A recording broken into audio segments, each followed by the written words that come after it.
नेहरू हे पुरेसे राष्ट्रवादीच नव्हते, ते आंतरराष्ट्रीयवादी होते, अशा प्रकारची एक मांडणी होत असते. त्याप्रमाणे 1927लाच नेहरू दुसरं महायुद्ध घडू शकतं याच्याविषयी बोलत आहेत. 1939 हे त्यांच्या वैश्विक भानाचं अत्युच्च टोक आहे. अशा प्रकारचं वैश्विक भान, अशा प्रकारचा दृष्टिकोन इतर कोणत्याही त्यांच्या समकालीन नेत्यामध्ये दिसत नाही. अनेकांना विसर पडतो याचा. नेहरू स्वतः काश्मीरी पंडित होते आणि त्यामुळे सगळी इथली जी परंपरा आहे काश्मीरी खोऱ्यातली, काश्मीरविषयीची, ती त्यांना व्यवस्थित अवगत होती. सेक्युलर हा शब्द सुरुवातीला भारतीय राज्यघटनेत नव्हता हे खरंच आहे, पण त्याचा स्पिरिट, त्याचा आत्मा हा सुरुवातीपासून होता. कलम 25 हे सुरुवातीपासून भारतीय संविधानामध्ये होतं. राष्ट्र आधी की लोकशाही आधी, राष्ट्रविरुद्ध लोकशाही असं द्वैत त्यांनी मांडलं नाही. आणि हे करण्याकरता त्यांनी इतिहासाचा आधार घेतला, इतिहासाच्या सगळ्या परंपरा अभ्यासल्या आणि त्याच्या आधारे आपण भविष्यामध्ये कशा प्रकारची झेप घेऊ शकतो याचा विचार त्यांनी मांडलेला आपल्याला दिसतो. याच्यातूनच त्यांचा जो पुढचा भाग आहे, म्हणजे आपल्याला कल्पना आहे की नेहरू हे पुरेसे राष्ट्रवादीच नव्हते, ते आंतरराष्ट्रीयवादी होते, अशा प्रकारची एक मांडणी होत असते. ते राष्ट्रवादी नव्हते असं म्हणणं हे बिलकुलच चुकीचं आहे, कारण अख्खा वसाहतवाद विरोधी लढा हेच मुळात राष्ट्रवादाची एक सुरुवात होती. म्हणजे आपण अनेकदा असं म्हणत असतो की या देशाला हजारो वर्षांचा इतिहास आहे, पण भारत एक राष्ट्रराज्य हे आधुनिकतेचं अपत्य आहे. हे वसाहत काळात घडत गेलेली राष्ट्रनिर्मितीची प्रक्रिया आहे, हे आपण पहिल्यांदा लक्षात घेतलं पाहिजे. आणि त्याच्यामुळे वसाहतवादाला विरोध करतानाच भारताचा जन्म होतो. आणि मी काल बोललो त्याप्रमाणे भारताचा वसाहतवादाच्या विरोधातला लढा जो आहे तो गुणात्मकरित्या इतर अनेक वसाहतींहून वेगळा होता आणि त्याच्यामुळे स्वातंत्र्योत्तर भारतातली सगळी जी वाटचाल आहे ती वेगळ्या प्रकारची होती असं आपल्याला दिसतं. म्हणजे या सगळ्या याच्यामध्ये मी काल उल्लेख केला त्याप्रमाणे 1927लाच नेहरू दुसरं महायुद्ध घडू शकतं याच्याविषयी बोलत आहेत. 1939 हे त्यांच्या वैश्विक भानाचं अत्युच्च टोक आहे. अशा प्रकारचं वैश्विक भान, अशा प्रकारचा दृष्टिकोन इतर कोणत्याही त्यांच्या समकालीन नेत्यामध्ये दिसत नाही. ते स्वतः युरोपात शिकलेले होते, युरोपशी त्यांचा थेट संपर्क होता.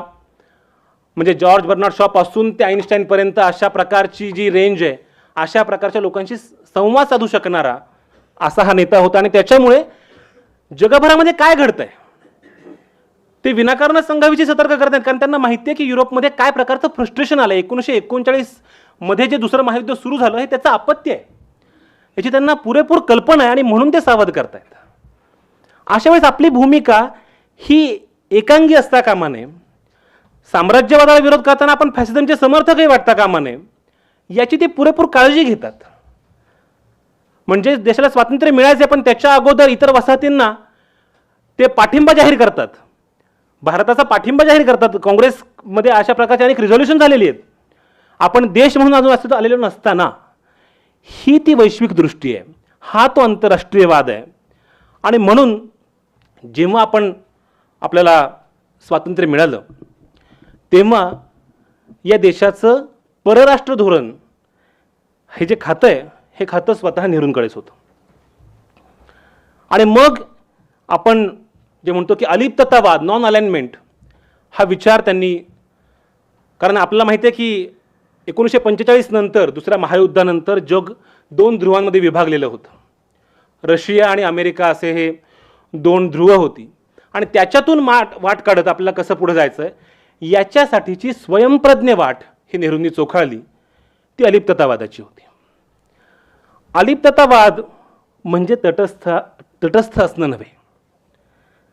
म्हणजे आमची कशाविषयीच काही भूमिका नाही. आजचा जो आपला मध्यमवर्ग असतो, आम्हाला काय करायचं राजकारणाचा, आमचा काही संबंध नाही, अशा प्रकारची तटस्थपणाची भूमिका ही नेहरूंची नव्हती. भारताची स्वच्छ भूमिका होती आणि त्याचं एक अतिशय चांगलं उदाहरण ते मी काल उजळता त्याचा उल्लेख केला, तो म्हणजे कोरियाचा सगळा पेच प्रसंग. सुरुवातीला कोरियावरती जपानचं नियंत्रण होतं. 1945 मध्ये जेव्हा महायुद्ध संपलं त्याच्यानंतर उत्तर कोरियावरती रशियाचा प्रभाव होता, तर दक्षिण कोरियावरती अमेरिकेचा प्रभाव होता. आणि स्वाभाविकच आपल्याला माहिती आहे, अनेक ठिकाणी अशी छोटी छोटी राष्ट्र जी आहेत ती या दोन बलाढ्य सत्तांमध्ये अडकली होती. त्यांच्या म्हणजे एक प्रकारे काय म्हणतो आपण, सँडविच झालं अशा छोट्या छोट्या राष्ट्रांचं. तीच एक प्रकारची युद्धभूमी झाली. अशा वेळेस कोरिया आणि भारताचा काय संबंध? कुठल्याही अर्थानं भारताचा स्ट्रॅटेजिक इंटरेस्ट ज्याला आपण म्हणतो, तिथे काय आपले हितसंबंध गुंतलेले असणं अशा प्रकारची काहीही गोष्ट नव्हती. 1948-49 पासून हे युद्ध त्यानं जोर पकडला आणि अशा वेळेस भारतानं त्याच्यामध्ये उडी घेतली. जो भारत 2-3 वर्षांचा, स्वतंत्र भारताचं वय काय 2 वर्ष 3 वर्ष, म्हणजे स्वातंत्र्याच्या अमृत महोत्सवी वर्षामध्ये आपल्याला हे माहिती असणं गरजेचं आहे. आणि आपल्याला स्वातंत्र्य 1947लाच मिळालं हेही माहीत असणं गरजेचं आहे. 2-3 वर्षांचा असलेला भारत हा अमेरिकेला सुनावतोय, रशियावर टीका करतोय. म्हणजे हा देश किती आपल्याला दिसत असला मोठा, तरी तो नव्यानं आलेला देश आहे, जो टिकणारच नाही, याचं विघटन होईल, अशा प्रकारच्या वल्गना ज्या देशाविषयी केल्या जात आहेत त्याच्यामध्ये आपण उडी घेतो. आपण वैद्यकीय पथक पाठवतो तिथे आणि दोन्हीकडचे म्हणजे उत्तर कोरियातले आणि दक्षिण कोरियातले जे जखमी लोक आहेत त्यांना आपण मदत करतो. UN संयुक्त राष्ट्रानं त्याच्या संदर्भामध्ये एक आयोग नेमला की हे सगळं, हा जो सगळा संघर्ष आहे त्याचं निराकरण कसं करायचं, त्याचा मार्ग कसा काढायचा. याच्याकरता अर्थातच अमेरिकेकडून 2 प्रतिनिधी होते. स्वीडन आणि स्वित्झर्लंड हे अमेरिकेच्या गटातून प्रतिनिधी होते. तर रशियाकडून पोलंड आणि झेकोस्लोवाकिया होते. आणि या आयोगाचा अध्यक्ष कोण होता? या आयोगाचा अध्यक्ष होता भारत. 1953ला आपण, म्हणजे 6 वर्ष झालेली देशाला, आपण याच्यामध्ये समेट घडवून आणली. कोरिया युद्धामध्ये भारतानं समेट घडवून आणली. त्याच्यासाठीचा अध्यक्षपद हे भारताकडे होतं. भारतानं 3रं महायुद्ध घडू नये किंवा तशा प्रकारची ठिणगी पडू शकते अशी सगळी अवस्था असताना जी भूमिका बजावली ती केवळ स्पृहणीय आहे.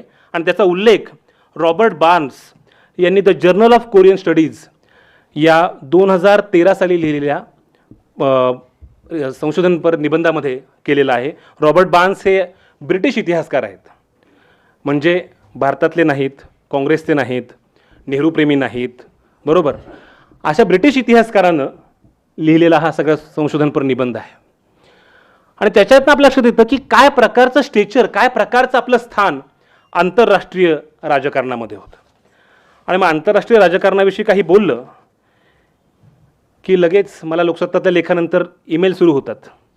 मग काश्मीर, आवटे काश्मीरविषयी बोलत नाहीत, अशा प्रकारचं. म्हणजे अगदी दिवाळीमध्ये सुद्धा मला मेसेज आले.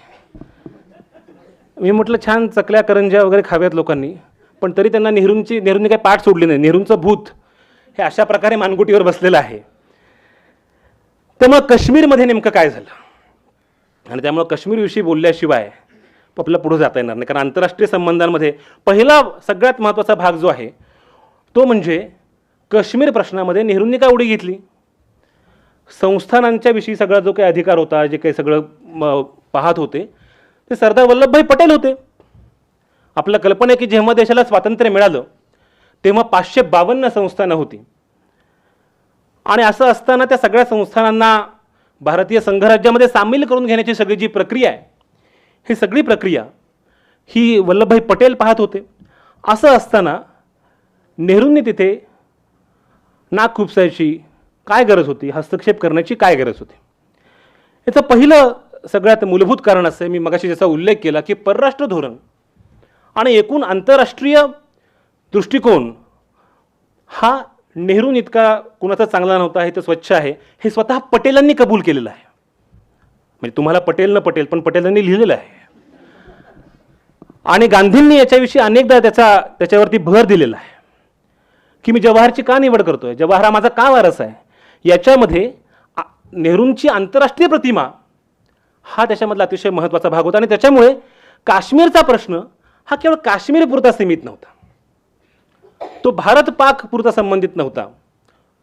आपला कल्पना आहे काश्मीरचा जर आपण सगळा जॉग्रफी पाहिली तर त्याच्यामध्ये अफगाणिस्तान, चीन, रशिया अशा वेगवेगळ्या देशांना त्याच्यामध्ये इंटरेस्ट होता आणि त्याच्यामुळे तो मूलतः आंतरराष्ट्रीय स्वरूपाचा प्रश्न बनू पाहत होता आणि त्याच्यामुळे स्वाभाविकपणे नेहरूंनी त्याच्यामध्ये उडी घेतली.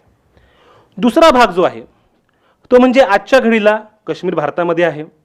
आपला कल्पना आहे की जेव्हा कॅबिनेट मिशन प्लॅन झाला आणि नंतर स्वातंत्र्याचा कायदा झाला त्याच्या वेळेस संस्थानांनी काय भूमिका घ्यायची याच्याविषयी दोन प्रमुख मुद्दे होते की त्या त्या भागामध्ये बहुसंख्य लोक कोण आहेत, कुठल्या धर्माचे आहेत, हा एक त्यातला प्रमुख निकष होता. आणि दुसरा भाग होता तो भौगोलिक संलग्नतेचा. आता या दोन निकषांचा आपण जेव्हा विचार करतो तेव्हा काश्मीर कुठं असायला पाहिजे, याचं सरळ उत्तर आहे ते पाकिस्तानकडे असायला पाहिजे. आज ते भारतामध्ये आहे. ते जेव्हा भारतामध्ये आलं, सामिलीकरण झालं, इन्स्ट्रुमेंट ऑफ टॅक्सेशन आलं, तेव्हा नेहरू भारताचे पंतप्रधान होते, हे आपल्याला मान्य आहे. याचा अर्थ असा की काश्मीर भारतामध्ये येण्यामध्ये नेहरूंची भूमिका ही निर्णायक कळीची राहिलेली आहे. आता हे सगळं कसं झालं, म्हणजे सुरुवातीलाच फाळणीचा प्रस्ताव जेव्हा मांडला गेला तेव्हा नेहरूंनी पहिल्यांदा आक्षेप घेतला की संस्थानांना स्वतंत्र राहण्याचा अधिकार तुम्ही जो सांगताय तो कॅबिनेट मिशनमध्ये नव्हता, तुम्ही फाळणीच्या प्रस्तावामध्ये मांडताय. असे जुमले चालणार नाहीत. नेहरूंना जुमले चालत नसत आणि त्याच्यामुळे नेहरू हे जेव्हा मान्य करतात तेव्हा जिना कुठलंच आर्ग्युमेंट न करता मी पण वकील आहे अशा प्रकारचा अतिशय पोकळ युक्तिवाद करतात.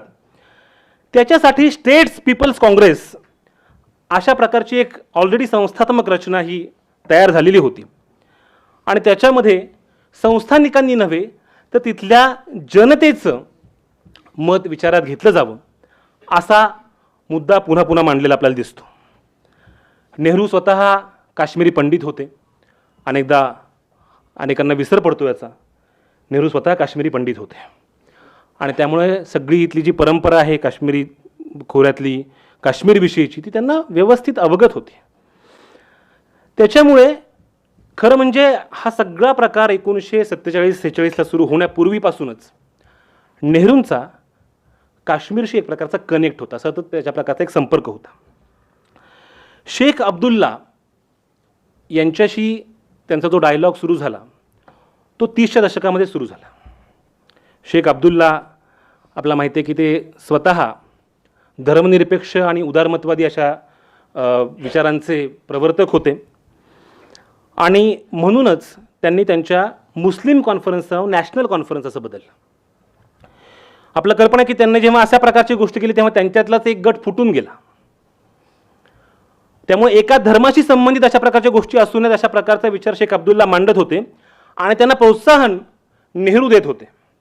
ही स्वातंत्र्यपूर्व काळातली गोष्ट. 1946ला अशा प्रकारे आता पुन्हा स्वातंत्र्य मिळेल त्यावेळेस काय प्रकारची अवस्था असेल हा विचार करून काश्मीरमध्ये ऑलरेडी सगळा तणाव निर्माण झालेला होता. अशा वेळेस शेख अब्दुल्लांना म्हणजे काश्मीर छोडो अशा प्रकारचं सगळं आंदोलन सुरू झालं. तिथे नेहरू गेले.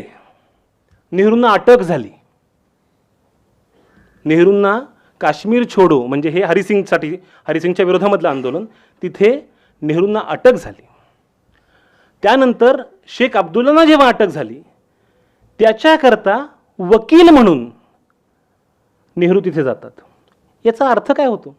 आपला कल्पना आहे की राजा हरिसिंग हा जरी हिंदू असला तरी तिथली बहुतांश प्रजा ही मुस्लिम होती हे आपल्या सगळ्यांना कल्पना आहे आणि हे सगळं घडतंय ते फाळणीच्या पार्श्वभूमीवरती घडत आहे. त्याच्यामुळे तिथल्या लोकांचं जे मत आहे ते केवळ व्यक्ती म्हणून नव्हे तर त्या सगळ्या पटलावरती काय घडतं याच्यानुसार आहे. अशा वेळेस नेहरू फारुख अब्दुल्लांना म्हणजे त्यांच्या कुटुंबियांना पूर्णपणे मदत करतायत. ते अर्थातच मानवीय पातळीवर तर आहेच पण ते स्ट्रॅटेजिक सुद्धा आहे आणि म्हणून शेख अब्दुल्ला हे आपल्या बाजूने असावेत असा प्रयत्न नेहरूंनी केलेला आपल्याला दिसतो. त्याच्यानंतर आपला कल्पना आहे की जेव्हा संस्थानांना असा अधिकार दिला गेला आणि स्टँडस्टिल एक प्रकारचं राहिले की काश्मीर कुठेच नाही, त्यांनी ना पाकिस्तान ना भारत अशा कुठल्याच भूभागामध्ये त्यांनी सामील व्हायचं सुरुवातीला निर्णय घेतला नाही आणि मग पाकिस्तानी टोळ्यांनी पहिल्यांदा काश्मीरवरती हल्ला केल्यानंतर राजा हरिसिंग भारताकडे धावत आला आणि मग त्यावेळेस आपण काश्मीरला आपल्यामध्ये सामील करून घेतलं. पण ते सामील करून घेताना राजा हरी सिंग हा केवळ आपल्यासोबत नव्हता. राजा हरी सिंग हा नाममात्र संस्थानिक होता, म्हणजे तो प्रतिनिधी होता त्या अर्थानं, पण शेख अब्दुल्ला आपल्यासोबत होते. आणि त्याच्यामुळे लोकशाहीच्या मूल्यांशी एक प्रकारे निष्ठा राखत आपल्याला कल्पना आहे की शेख अब्दुल्लांना म्हणजे काश्मीरला आपण आपल्यामध्ये सामील करून घेतो. म्हणजे ज्या शेख अब्दुल्लांना 30च्या दशकापासून नेहरू पाठिंबा देत आहेत, काश्मीर छोडो आंदोलनामध्ये सहभाग घेऊन स्वतः त्यांना अटक होते, शेख अब्दुल्लाला अटक होते, तेव्हा नेहरू वकिली पेशामध्ये तिथे जातात आणि नंतरच्या काळामध्ये जेव्हा शेख अब्दुल्ला भूमिका बदलतात तेव्हा त्यांना अटकही करतात. याच्यापेक्षा आणखीन वेगळा पुरावा काय हवा की काश्मीरात जो भारतामध्ये आहे तो नेहरूंमुळे आहे. कारण त्याची सगळी जी गुंतागुंत जी आहे ती नेहरूंना नेमकेपणाने माहिती होती. म्हणजे जर अशा प्रकारची भूमिका नेहरूंनी घेतली नसती तर काय झालं असतं हे आपल्याला माहिती नाही. हा प्रश्न अतिशय गुंतागुंतीचा, अतिशय ज्याला म्हणूत की आपण खूप क्रिटिकल झालेला होता. आणि मग हा प्रश्न तुम्ही UN कडे का नेलात असा एक नेहमीचा प्रवाद आहे त्याच्याविषयीचा, की तो नेऊन त्यांनी खूप गोंधळ घातला. आणि आता आम्हीच तो काही सगळे प्रश्न जे आहेत चिघळलेले ते आम्हीच सोडवत आहोत, अशा प्रकारच्या सगळ्या वल्गना सुरू असतात. त्याच्याविषयी अगदी गोविंद तळवलकरांपासून सगळ्यांनी लिहिलेलं आहे की एक प्रकारे तो जो मुद्दा जो आहे, जी तक्रार जी आहे ही UN मध्ये नेली, पण त्या तक्रारीचा जो सगळा ड्राफ्ट आहे हा ड्राफ्ट नेहरूंनी पाकिस्तान कशा प्रकारे आक्रमण करत आहे असं करताना आपल्या स्वतःवरती कुठलीही बंधनं लादून घेतली नाहीत. त्यामुळे आपण त्या सगळ्या ह्याच्यामध्ये भूभागामध्ये काही ना काही हालचाल ही करू शकत होतो, अशा प्रकारचा सगळा ड्राफ्ट तो लिहिलेला आहे. अन्यथा काय झालं असतं, जम्मू जे हिंदू बहुल आहे ते भारताकडे आलं असतं, पण आणि पूंछ पाकिस्तानमध्ये गेलं असतं, पण खोऱ्यामध्ये नक्की काय झालं असतं हे सांगणं केवळ कठीण आहे. आणि त्यामुळे आता हायपोथेटिकली काय घडलं असतं, काय करायला हवं होतं हा मुद्द्यात जात नाही. मी मुद्दा एवढाच की आपल्या सगळ्यांना ज्याच्याविषयी सातत्यानं एक हे असतं की अरे हे सगळं नेहरूंच्यामुळे झालं नाही का. म्हणजे मी कालही असं म्हणालो की काँग्रेसनं नेहरूंकडे अक्षम्य दुर्लक्ष केलेलं आहे. गांधी आणि आंबेडकरांचा किमान करन्सी म्हणून तरी वापर झाला, पण नेहरूंचा करन्सी नाही, लिगसी नाही. आणि त्याच्यामुळे सतत असं वाटत आलं की नेहरू म्हणजे काही त्याच्याविषयी फार बोलायचं नाहीये, पण विद्यमान पंतप्रधानांचे आभारच मानले पाहिजेत की त्यांच्यामुळे आपल्या सगळ्यांना आता नेहरू कळतो आहे, आपण नेहरू वाचतो आहोत, नेहरू समजून घेतो आहोत. काय प्रकारचा विचार हा या सगळ्या स्ट्रॅटेजिक, ज्याला राजनय म्हणतो आपण, डिप्लोमसी म्हणतो, ती काय प्रकारची होती हे आपल्याला त्याच्यातून सहजपणे लक्षात येतं. त्याच्यासोबतच आपल्या कल्पना म्हणजे एका बाजूला कोरियामध्ये आपण भूमिका बजावतोय, दुसऱ्या बाजूला काश्मीरमध्ये आपल्याला संमिश्र अशा प्रकारचं यश मिळतं आहे, आणि चीनच्या बाबतीमध्ये आपण अपयशी ठरतो आहोत.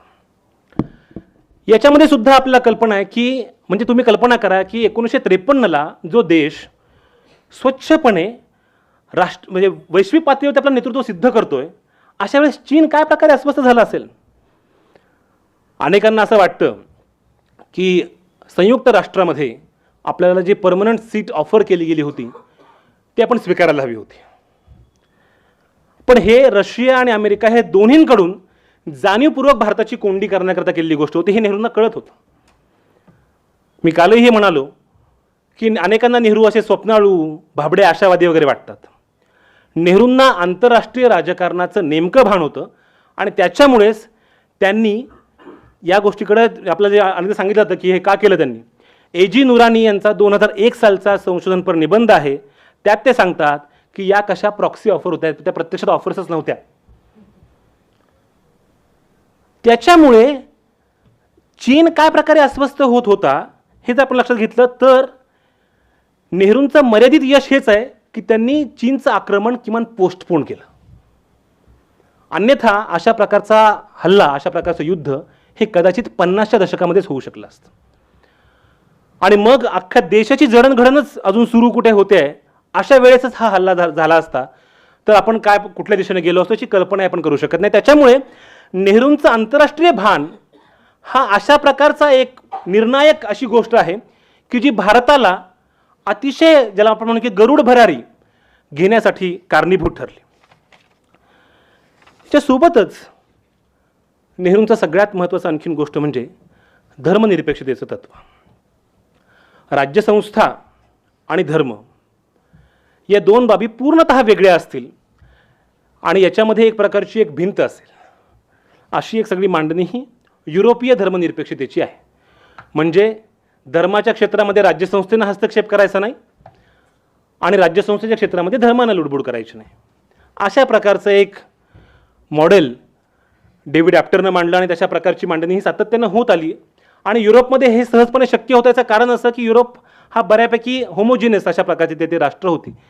मी पुन्हा उल्लेख करतो तो म्हणजे आपल्या डायव्हर्सिटी इंडेक्सचा, आपल्या विविधतेचा. म्हणजे आत्ता जरी तुम्ही कल्पना केली, अख्ख्या युरोपीय महासंघाची एकूण लोकसंख्या ही 50 कोटी आहे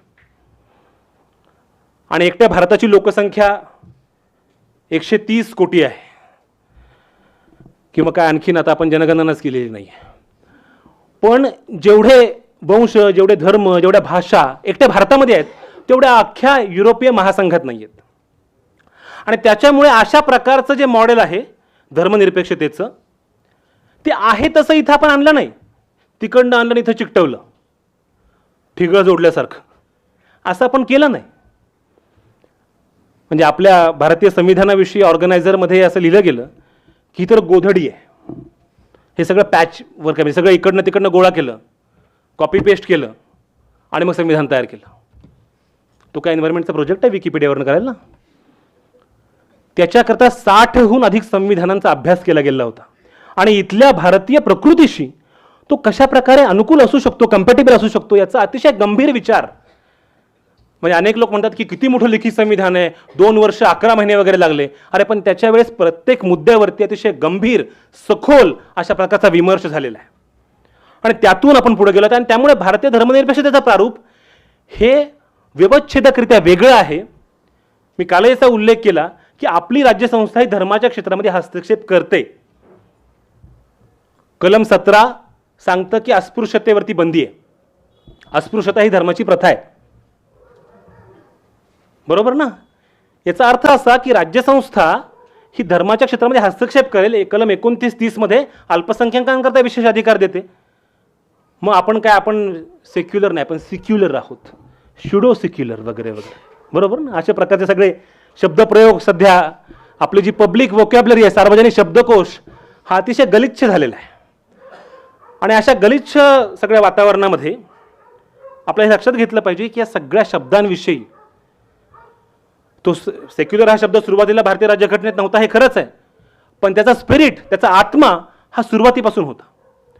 कलम 25 हे सुरुवातीपासून भारतीय संविधानामध्ये होतं, जे सांगतं की प्रत्येकाला सतसत विवेकाचं स्वातंत्र्य आहे. म्हणजे मी केवळ माझ्या आई वडिलांचा धर्म तोच अनुसरावा असं नाही, मी अमुक धर्म अनुसरावा असंही नाही. मला नास्तिक असायचं असेल तर तोही मला अधिकार आहे सुनील, आणि मला अमुक धर्माचं पालन करायचं असेल तर तोही मला अधिकार आहे. त्याच्यामुळे या कलमाचा सुरुवातीपासून विचार केला गेलेला आहे आणि मग राज्यसंस्थेला कुठलाही अधिकृत धर्म असणार नाही, अशा प्रकारची गोष्ट ही मांडली गेली. नेहरू स्वतः हे धर्मभोळे नव्हते, ते नास्तिकही नव्हते, ते स्वतःलाच अज्ञेयवादी असं म्हणत. ॲग्नॉस्टिक म्हणजे काय, तर देव आहे अथवा नाही हा प्रश्न त्यांना महत्त्वाचा वाटत नाही, किंवा त्याच्याविषयीची एक संभ्रमावस्था आहे. अज्ञेयवादाविषयी सुद्धा वेगवेगळ्या प्रकारची मांडणी होते आणि त्याच्यामुळे नेहरू हे अशा प्रकारची कुठलीच एकांगी भूमिका घेत नाहीत. त्याचं आणखीन एक महत्त्वाचं उदाहरण आपण सांगितलं पाहिजे आणि आवर्जून इथं तर मी त्याचा उल्लेख करणं फार महत्त्वाचं समजतो. तो म्हणजे हिंदू कोड बिल. आणि काल अनेकांनी त्याचा जाणीवपूर्वक सांगितलं की याच्याविषयी बोललं पाहिजे. आपल्या सगळ्यांना कल्पना आहे की बाबासाहेब आंबेडकरांनी हिंदू कोड बिलाच्या मुद्द्यावरून राजीनामा दिला.